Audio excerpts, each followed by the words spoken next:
Yeah, is milk with water. Okay, so now we're interviewing how Cooper. Diet. Cooper.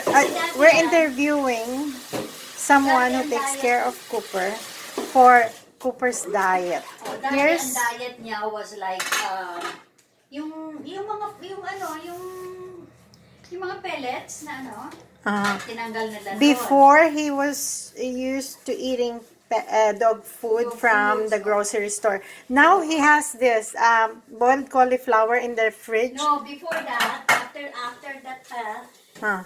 may rice pa muna siya with meat and Before this, there was rice and meat and veggies. and veggies. Pero ngayon, Okay. completely na siya.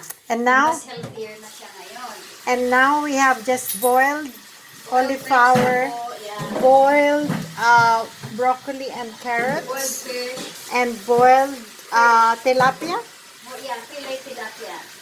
Boiled salt, tilapia no fillet. nothing. No salt, no nothing. Including the veggies, no salt, no No nothing. salt, nothing. Okay, and boiled celery.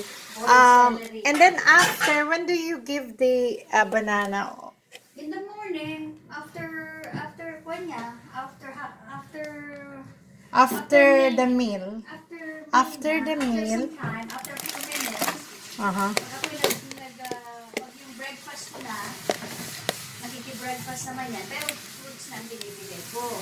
So, he can have blueberries, apples, or bananas, Maliban lang grapes ha, hindi sila pwede na. and no grapes. So, No grapes. sometimes, before being blended, she puts spinach.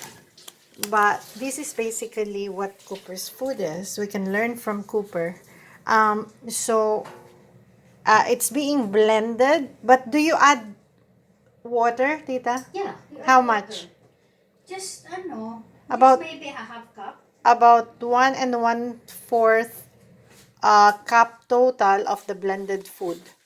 Okay, so about 1 cup of water to how many cups of this, Tita, Yung alin? is being blended?